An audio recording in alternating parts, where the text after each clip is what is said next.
গত জুলাইয়ের শেষ সপ্তাহে বৈষম্যবিরোধী ছাত্র আন্দোলনের ৬ সমন্বয়কারীকে ঢাকা মহানগর পুলিশের গোয়েন্দা বিভাগে হেফাজতে তুলে নিয়ে যাওয়ার পর শেষবারের মতো আলোচনায় আসেন ঢাকা মহানগর পুলিশের অতিরিক্ত কমিশনার হারুনুর রশিদ। সমন্বয়কদের সাথে এক টেবিলে বসে খাবার ছবি এবং তাদের দিয়ে আন্দোলন প্রত্যাহারের বিবৃতি দেওয়ার ভিডিও প্রকাশ করেন তিনি।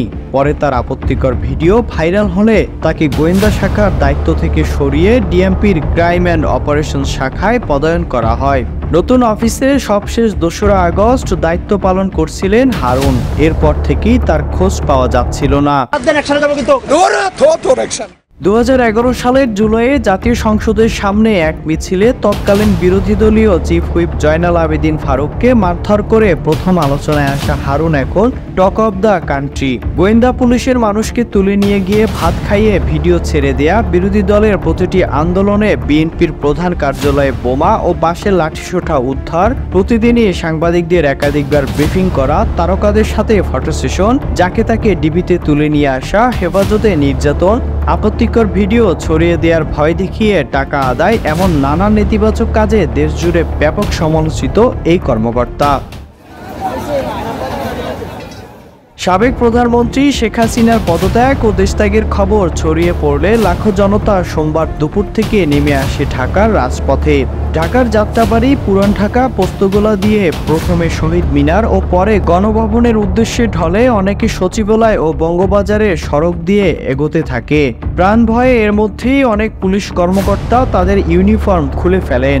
গেঞ্জি বা অন্য কোনো পোশাক পরে সেন্ট্রাল কমান্ড ও কন্ট্রোল ইউনিট ভবনের পেছনের প্রায় ১৩ ফুট দেয়াল টপকে পুলিশ সদর দপ্তরের সামনের রাস্তায় পড়েন। ঠিক একই কায়দায় দেয়াল টপকাতে গিয়ে পায়ে ও শরীরের নিচের অংশে ব্যাপক আঘাত পান ডিআইজি হারুনুর রশিদ।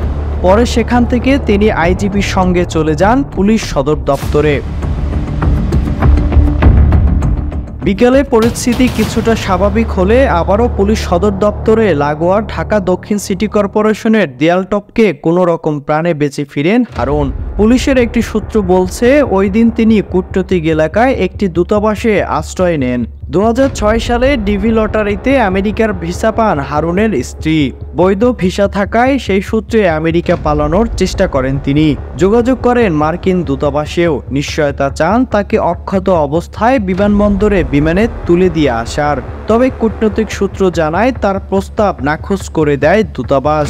পরে তিনি সেখান থেকে ফিরে আসেন। এরপর বিকেলে কাউন্টার টেররিজম ইউনিটের সোয়াটের একটি গাড়ি তাকে মিরপুরের দিকে একটি জায়গায় দিয়ে আসে। সেখানে কিছু ব্যক্তির সাথে আলাপ করে বিমানবন্দর দিয়ে পালানোর চেষ্টা করে হারুন। গাড়িতে করে পৌঁছেও যান বিমানবন্দরে। তবে বিমানবন্দরের টার্মিনালে প্রবেশের আগেই জনতা তাকে দেখে চিনে ফেললে মারধরের শিকার হন। গুরুতর আহত অবস্থায় তাকে সেখান থেকে নিয়ে যাওয়া হয় রাজধানীর একটি বিশেষায়িত হাসপাতালে।